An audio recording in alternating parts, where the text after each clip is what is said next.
예, 성경에 이런 말씀이 있죠. 처음 된 자가 나중되고 나중된 자가 먼저 된다 하는 말씀이 있는데, 오늘 본문에 등장하는 맹인이 그런 사람인 것 같아요. 우리 마태복음 9장 27절 한번 말씀 같이 읽어보도록 하겠습니다. 9장 27절입니다. 시작. 예수께서 거기에서 떠나가실새 두 맹인이 따라오며 소리 질러 이르되 다윗의 자손이여 우리를 불쌍히 여기소서 하더니, 예수님께서 야이로의 딸을 고쳤죠. 소녀의 손을 잡고 일으켜 세우셨습니다. 그게 지난 사건이었죠. 그리고 집을 떠날 때 일어난 일이 오늘 사건으로 이렇게 기록이 되어 있어요. 저는 본문을 묵상하다가 27절의 한 단어에 주목하게 되었어요. 떠나가실새라는 단어예요. 예수님께서 그곳을 떠나가실새. 예수님이 떠나가실새 두 맹인이 따라붙어서 예수님께 소리를 지릅니다. 이 장면을 머릿속에서요 수없이 한번 그려봤어요. 지난 시간에 야이로의 집으로 향하고 계신 예수님 사건을 봤습니다. 수많은 군중이 예수님 주변을 둘러싸고 있었습니다. 그 틈으로 혈루병 여인이 예수님의 옷자락을 붙잡았고요. 이런 속에서 이 무리에 낄 수 없었던 사람이 바로 맹인입니다. 앞을 볼 수 없는 시각 장애인들은 예수님을 따라가는 것이 대단히 힘에 부쳤을 것입니다. 아직 우리나라도 보완할 부분이 많기는 하지만 국가에서 시각장애인을 위한 안전시설물을 많이 확충해 놓았습니다. 횡단보도 앞에 시각장애인들이 멈춰 설 수 있도록 바닥에 볼록볼록 이렇게 튀어나온 판들을 설치하는 거 보셨을 겁니다. 시각장애인을 위한 안내견도 있고요. 신호등 건너는 곳에 가시면 가끔씩 벨을 누를 수 있도록 되어 있습니다. 벨을 누르면 바로 파란불로 바뀌고 소리가 나지요. 예전에 비하면 우리나라도 많이 개선이 되었는데요, 2000년 전 이스라엘 사회는 장애에 대한 편견이 굉장히 많았죠. 왜냐하면 장애는 죄와 연관이 되어 있다고 그들은 상식적으로 믿었기 때문입니다. 서울에 만나교회를 섬기시는 김병산 목사님이라고 하는 분이 가끔 CTS나 기독교 방송에 자주 나오십니다. 김병산 목사님이요. 언젠가 그분의 설교를 들은 적이 있었는데요, 한 가지 가슴 아픈 이야기를 하시더라고요. 이분의 딸이 장애가 있습니다. 태어날 때부터 몸이 좋지 않아서 죽을 위기를 몇 번 넘겼는데 그 후유증으로 지적 장애를 가진 거예요. 딸이 장애를 갖자 주변 사람들이 이제 막 목회 초년생인 이 김병상 목사님께 이런 말씀을 하셨습니다. 그런 딸 데리고 어떻게 목회할래? 이렇게 말씀하셨어요. 그런 딸 데리고 어떻게 목회할래? 장애를 죄와 연관시키는 사고방식이 우리 시대에도요 있어요. 목사님은 딸이 장애를 가진 것에 대해서 아팠지만 그것보다 그 옆에서 했던 그 말 때문에 너무 힘들었다고 하더라고요.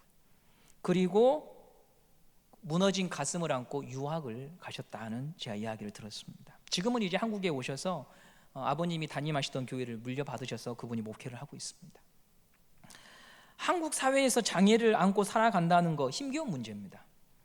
최근에 장애인들이 서울 지하철역에서 시위를 벌였어요. 전국 장애인 차별철폐연대 회원들이요, 출근 시간대에 시위를 벌였고 이로 인해서 지하철이 30분, 40분 지연되었습니다. 그들의 주장은 장애인의 이동권을 보장해 달라라는 거죠. 장애인들은 지금도 여기서 저기로 이동하기 위해서요 대단히 큰 불편을 감수해야 합니다. 버스를 타는 것, 지하철을 타는 것은 그분들 입장에서 아마 생명을 거는 모험일 수도 있습니다. 현대사회도 이러한데 성경의 무대가 되었던 2000년 전에는 말할 수 없이 열악했을 거예요. 죄인이니까요, 흠이 있는 사람이니까요, 하나님 곁에 올 수 없는 사람이죠. 하나님의 징계를 받는 사람이죠. 그러므로 예수님을 따라가려고 하는 이 두 시각장애인의 보행을 누구도 거들어주지 않았어요. 두 장애인은 서로를 의지하며 지팡이로 길을 두드리며 한 걸음씩 가는 거죠. 도로의 상태가 지금처럼 반듯하거나 평평하지도 않고 돌뿌리에 걸려 넘어지고 그러면서 간신히 더듬어 간 거예요. 굉장히 더딘 걸음이었겠죠. 예수님께서 야이로의 집에 도착해서 딸을 고쳐주고 그 집을 떠날 때야 비로소 이 장애인들은 간신히 그 집에 도착한 것 같아요. 문맥을 보면은요, 그런 장면을 머릿속에 한번 그려보시고 9장 27절 말씀을 우리 다시 한번 읽어보겠습니다. 시작. 예수께서 거기에서 떠나가실새 두 맹인이 따라오며 소리질러 이르되 다윗의 자손이여 우리를 불쌍히 여기소서 하더니. 이제 이 장면이 좀 여러분의 마음에 입체적으로 들어올 것 같아요. 그들은 예수님을 보기 위해서 소리와 촉각에 의지해서 목적지에 도착했어요. 그런데 예수님이 그곳을 떠나시는 거예요. 그걸 알고 다급하여 부르짖는 거죠. 다윗의 자손 예수여 우리를 좀 불쌍히 여겨주십시오. 한 가지 중요한 단어가 등장해요. 장애인이 예수님을 부르는 호칭이 참 특별해요. 다윗의 자손이여, 다윗의 자손이여 우리를 불쌍히 여기소서. 선생님이여, 랍비여라고 부를 법도 한데 다윗의 자손이여라고 부르고 있어요.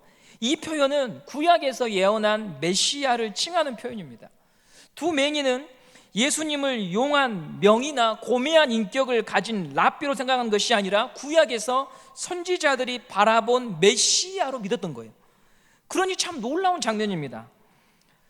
두 장애인은 어떻게 예수님을 메시아로 믿었을까? 이것이 오늘 저와 여러분이 본문을 묵상하면서 계속 던져야 될 질문입니다. 도대체 어떻게 알 수 있었을까? 새신자반 등록에서 공부한 것도 아니고 그런 것도 아닌데 어떻게 알 수 있었을까? 예수님을 구약의 메시아로 알아봐야 될 사람들은 따로 있었습니다.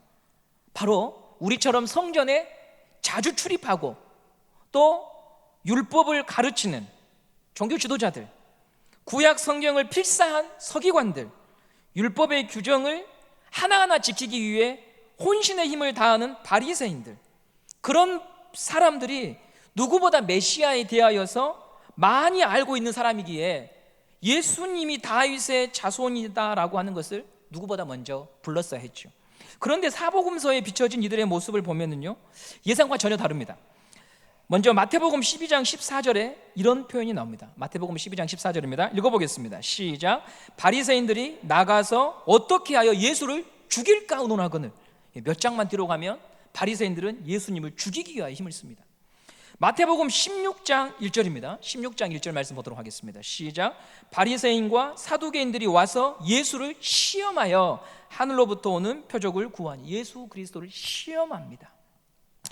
22장 15절입니다. 22장 15절, 마태복음 22장 15절 시작. 이에 바리새인들이 가서 어떻게 하면 예수의 말에 올무에 걸리게 할까? 예수를 바라보는 그들의 관점이요, 대단히 부정적이죠. 하나님의 이름을 더럽히는 자다 생각했습니다. 결국 그들의 손에 예수님이 목숨을 잃어요. 그러면 우리는 이런 질문을 하게 돼요. 죄인이라고 규정받고 소외받은 장애인은 예수님을 믿었는데 율법을 가르치고 성전에서 수종 들었던 사람들은 왜 예수를 부인할까? 이게 오늘 제가 여러분과 생각해 보고 싶은 질문이에요. 왜냐하면 저희도 신약 시대에 살았다고 한다면 장애인의 입장에 있기보다는 바로 바리새인과 서기관의 입장에 있을 수 있을 가능성이 높거든요. 왜 성전을 중심으로 살았던 이 사람들은 예수를 부인하고 오히려 그 사회에서 소외당한 자들이 예수를 믿을 수 있었을까? 이것이 오늘 우리의 질문입니다. 바리새인과 서기관도 예수의 기적을 보았어요. 예수의 말씀을 들었어요. 그런데 믿지를 못해요. 누군가 전해준 이야기를 들은 것이 아니라 자기 앞에서 말씀을 전하시고 병을 고치시는 예수님을 보았는데요, 그 예수를 미워해요. 어떻게 그럴 수 있었을까? 이렇게 여러분에게 예를 들어볼게요. 우리가 말씀을 들을 때 겸손한 마음으로 말씀을 듣기 어려운 성경 본문이 있습니다. 겸손한 마음으로 성경 말씀을 듣기 어려운 본문, 무엇인가 하면 내가 잘 아는 본문에 관한 설교는요, 듣기가 어렵습니다. 왜 그런가 하면 내가 안다고 생각하기 때문에 잘 안 들려요. 내가 가진 생각과 관점이 있어서 마음이 잘 안 비워집니다. 매일 성경을 발간하는 성서유니온이라고 하는 단체 아시죠? 성서유니온을 섬기시는 목사님을 모시고 묵상에 대한 세미나를 할 때마다 이 목사님들이 꼭 저희들에게 하시는 말씀이 뭐냐면 성경 본문을 낯설게 보라고 합니다. 이 낯설게 본다고 하는 말은 본문의 내용은 이런 거잖아 라고 하는 마음을 지워야 된다는 거죠. 마치 오늘 처음 본문을 대한 것처럼 그 본문을 가지고 씨름해야 하나님의 말씀을 제대로 볼 수 있다고 강사님들은 말씀을 하시더라고요. 바리새인과 서기관은 자기 생각으로 가득 차 있어요.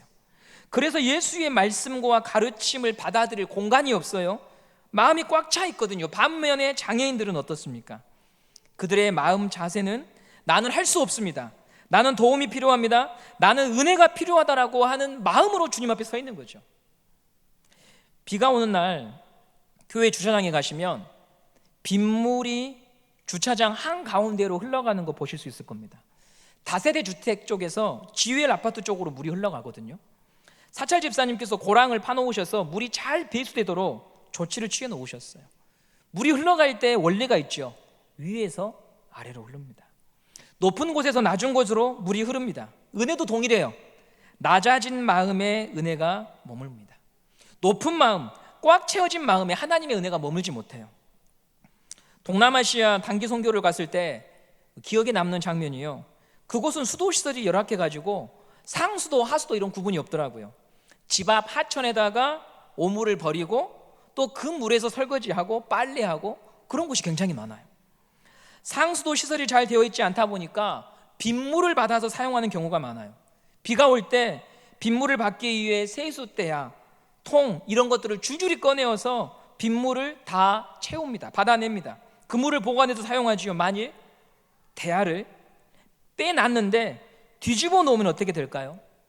비가 와도 물이 담겨지지 않아요. 나의 생각이나 고집에 붙잡혀 있는 것이 이것과 비슷해요. 대야가 뒤집혀져 있는 거예요. 아무것도 들어갈 수가 없어요. 비가 쏟아져 내려도 통통 튕기는 소리만 요란하지 대야에 물이 담기지 않아요.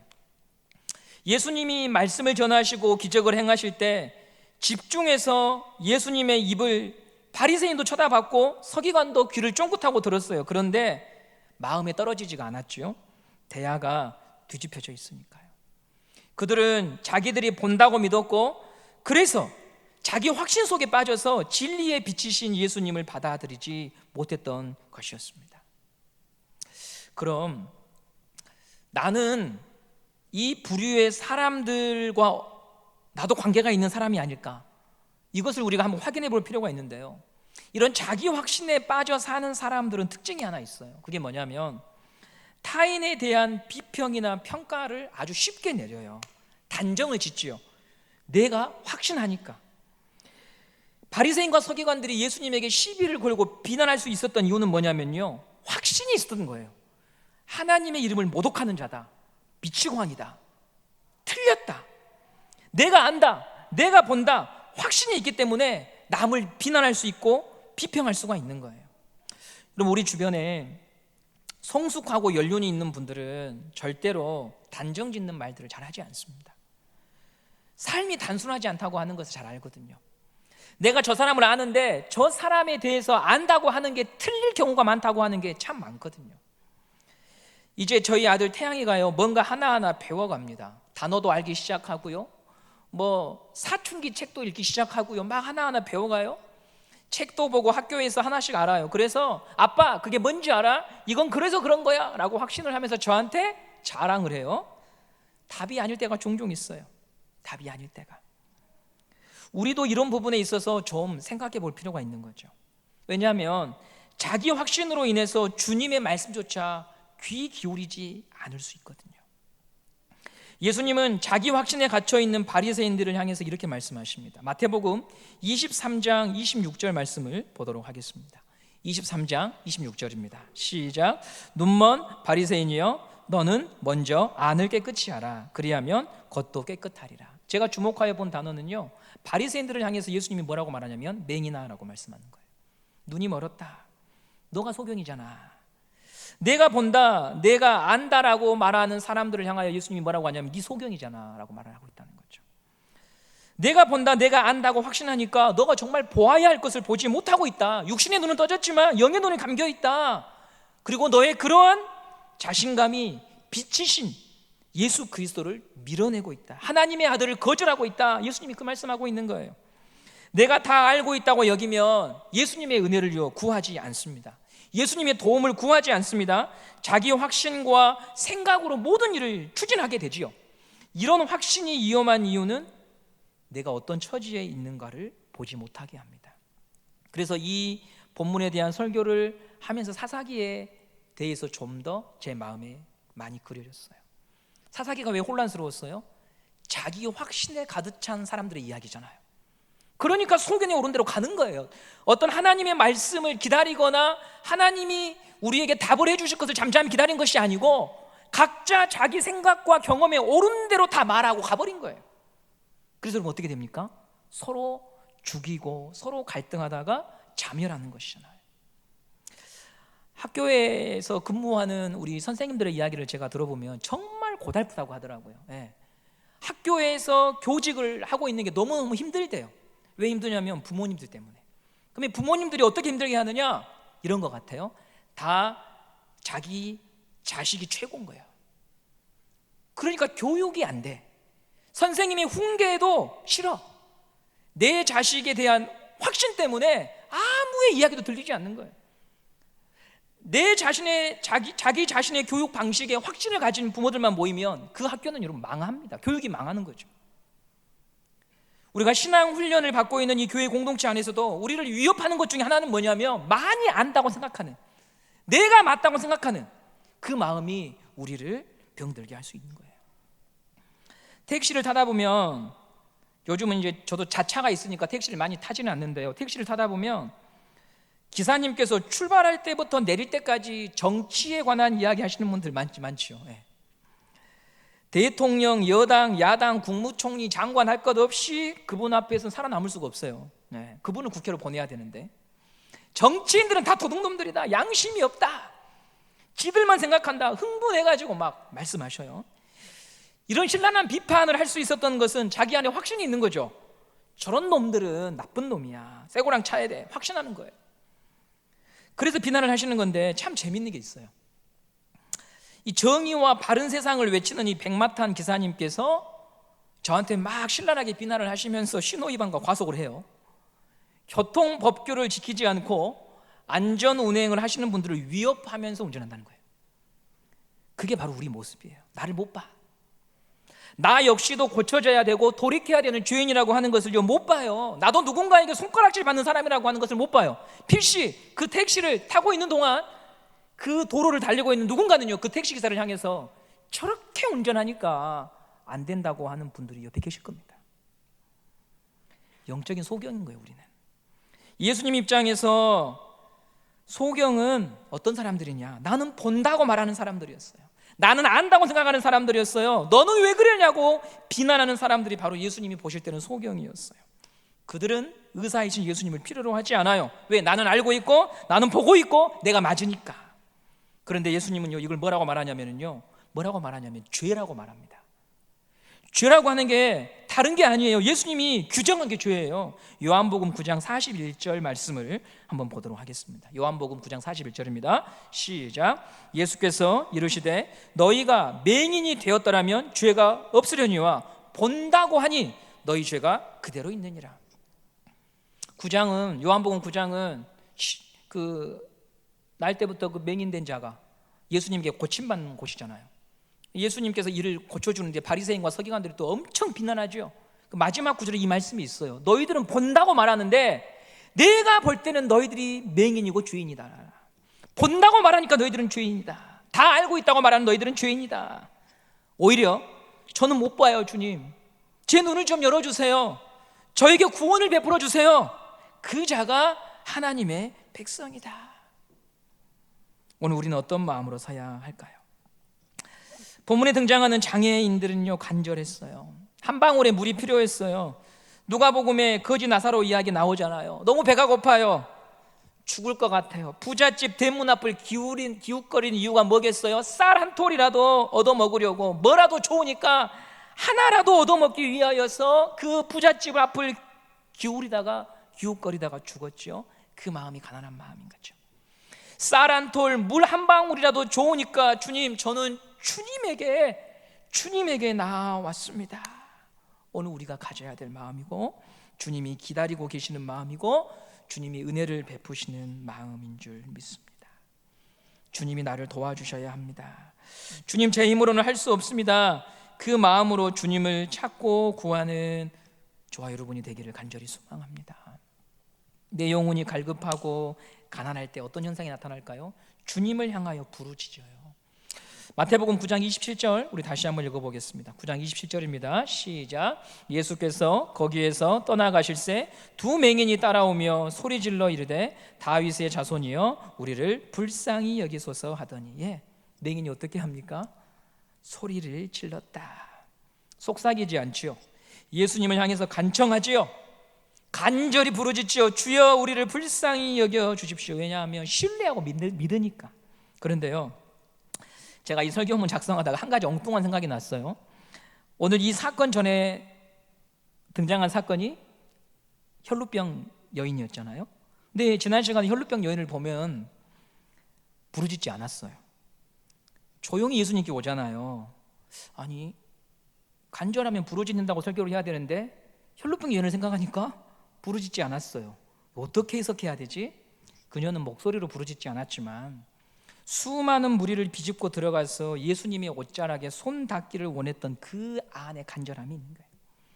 부정한 여자이기 때문에 군중 속으로 들어갈 수 없지만 목숨을 걸고 무리 속으로 들어간 그녀의 그 마음에 간절함이 있는 거예요. 즉, 한 가지 행동으로 간절함을 규정할 수 없어요. 어떤 분은 잠잠히 기도하고 있지만 그 내면에 주님을 향한 목마름과 절실함을 가지고 하나님께 매달릴 수 있는 거예요. 간절함은 우리 마음에서 비롯되는 반응이죠. 그런 마음에 주님의 은혜가 깃들여지는 것입니다. 마지막으로 예수님은 이 장애인의 목소리에 반응했어요. 우리가 아무리 부르짖어도 우리 목소리에 반응하지 않으면 아무런 의미가 없잖아요. 마태복음 9장 28절 말씀 함께 보도록 하겠습니다. 9장 28절입니다. 시작. 예수께서 집에 들어가심에 맹인들이 그에게 나아오거늘 예수께서 이르시되 내가 능히 일할 줄을 믿느냐 대답하되 주여 그러하오이다 하니, 수많은 사람들이 예수님 보려고 모여들었습니다. 그런 자리에서 눈길을 끄는 목소리는 권세가 있고 힘이 있고 위치가 있는 사람들의 목소리가 잘 들립니다. 장애인의 목소리가 들릴 필요가 없지요. 들릴 리가 없지요. 그런데 예수님은 그 소리를 귀 기울이셨습니다. 왜요? 우리에게 이걸 말해주는 거죠. 나는 너의 소리에 관심이 있다. 너의 말에 귀를 기울인다고 하는 것입니다. 아무도 이해해주지 못하고 듣지 않고 있을지라도 나는 너의 말에 귀를 기울인다. 그래서 저는 이렇게 여러분에게 말씀을 드리고 싶어요. 기도라고 하는 것은요, 방법론이 아니고요, 관계론이에요. 관계론. 크게 해라 적게 해라 이런 방법론이 아니고요, 그분이 나의 아버지이시기 때문에 기도하는 거예요. 그분이 나의 아버지이시기 때문에 우리가 아뢰 수가 있는 거예요. 기도는 아버지와 자녀의 대화예요. 자녀가 존재감이 없고 친구가 없고 특별한 것이 없어도 아버지는 자녀의 말을 듣고 반응하고 어머니는 자녀의 울음에 반응한 거예요. 저희 아내는 깊이 자는 편이에요. 제 소리에는 반응을 하지 않아요. 근데 저 방에서 아이가 울거나 부르면은요, 깊은 잠에 빠지도 일어납니다. 왜 그래? 하고 뛰어갑니다. 그게 부모예요. 잠이 많아도 애가 열이 나서 보채면 수시로 일어나서 1시간마다 열을 체크하는 거예요. 하나님의 사랑이 그와 같은 거예요. 예수님은 말씀하셨어요. 육신의 아버지도 자식이 달라고 하면 그걸 주는데 하물며 하늘 아버지께서 너희에게 좋은 것으로 주지 않으시겠느냐. 우리가 기도하는 이유는 방법론이 아니라 그분이 우리의 아버지 되어 주시기 때문입니다. 오늘 우리에게 필요한 것은 바로 그 하나님을 향하여 우리는 아는 것처럼 무언가 하나님보다 더 내가 아는 것처럼 나아가는 것이 아니라, 주님, 저는 오늘 주님의 도움이 필요합니다. 주님의 은혜가 필요합니다. 제 마음이 너무 괴롭습니다. 주여 저를 도와주시옵소서. 이런 가난한 마음으로 주님 앞에 나아가는 성도가 되시기를 바랍니다. 여러분 마음에 간절함 없이 그저 왔다 돌아가는 예배의 자리를 반복하고 계신다면요, 주님 제 마음이 너무 부합니다. 대야가 뒤집어져 있습니다. 내 확신과 생각에 빠져서 그것이 계속 테이프처럼 반복됩니다. 아니 주님, 제가 오늘 제 마음을 하나님께 드려서 하나님께로부터만 은혜를 구하고 도움을 구하는 가난한 자가 되기를 원합니다. 주님만이 저의 도움이십니다 라고 주님 앞에 엎드릴 수 있는 심령들이 다 되시기를 바랍니다. 그럴 때 그런 자의 마음에 하나님의 은혜가 임할 줄 믿습니다. 하나님이 우리의 부르짖음에 응답하여 주실 것입니다.